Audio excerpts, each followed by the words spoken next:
આગામી નગરપાલિકા ચૂંટણીને લઈ ભુજ શહેરના ward number 1માં Bharatiya Janata party દ્વારા મધ્યસ્થ ચૂંટણી કાર્યાલયનું વિધિવત ઉદ્ઘાટન કરવામાં આવ્યું છે। ભાજપના હોદ્દેદારો, કાર્યકરો અને સ્થાનિક રહેવાસીઓની વિશાળ હાજરીમાં યોજાયેલા આ કાર્યક્રમમાં વરિષ્ઠ આગેવાનો દ્વારા દીપ પ્રાગટ્ય અને રિબિન કાપીને કાર્યાલય ખુલ્લું મુકાયું। ઉદ્ઘાટન પ્રસંગે કાર્યકરોમાં ભારે ઉત્સાહ જોવા મળ્યો હતો। આ કાર્યાલય વોર્ડના મતદારો અને કાર્યકરો વચ્ચે સેતુ તરીકે કાર્ય કરશે, જ્યાંથી ચૂંટણીલક્ષી રણનીતિ, ડોર ટુ ડોર પ્રચાર અને મતદારોના પ્રશ્નોનું સંકલન કરવામાં આવશે। આ પ્રસંગે ઉમેદવારે જણાવ્યું હતું કે ભાજપ સરકારની લોક કલ્યાણકારી યોજનાઓ અને ભુજના સર્વાંગી વિકાસના મુદ્દાઓ સાથે જનતા વચ્ચે જઈ રહી છે અને વોર્ડ નંબર 1માં ભવ્ય વિજય નિશ્ચિત હશે।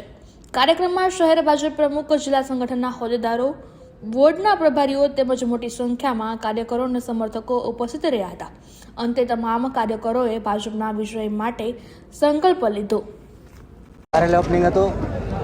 પબ્લિકનો જે પણ તમને સાથ સહકાર અહીંયા રહેવાસીઓનો મળેલો છે એ બદલ હું એમના બધાનો આભાર પણ માનું છું અહીંથી।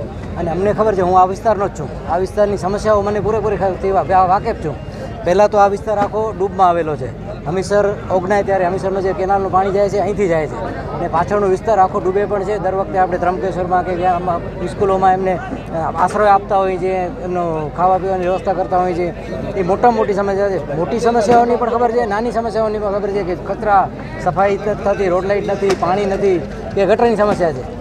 આ બધી સમસ્યાઓથી વાકેફ છે। એટલે અમારી 100% એ જ કોશિશ હશે કે પહેલાં બધાથી પબ્લિકની સુખ સુવિધાઓનું ધ્યાન રાખી અને આ કામો અમે ચૂંટાઈને આવીએ એટલે પ્રથમ તબક્કામાં આ બધી કામો અમે હાથ ઉપર લઈએ, પછી આગળ બીજા મોટા કામો અમે હાથ ઉપર લઈશું।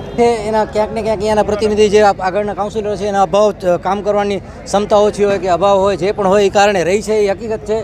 અને આપણને ખબર છે જેવી રીતે પણ આ રસ્તા ઉપર કચરાના ઢગલા હોય, ગટરને પાણી વહેતું હોય, પાણી નથી મળતું લોકોને, લોકો ડૂબતા હોય, તો એ બધી વસ્તુથી હું વાકેફ છું અને બધે મારી પ્રાયોરિટી હશે કે આ વસ્તુઓથી હું બધા પબ્લિકને છુટકારો અપાવું।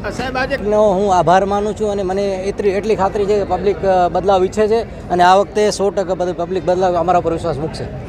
અપીલ કરીશ પબ્લિકને કે અમારા પર વિશ્વાસ મૂકે, અમને પેનલ ટુ પેનલ મત આપે, 4 જણાને વિજય બનાવે અને એમના કામ માટે 5 વર્ષ અમને તક આપે।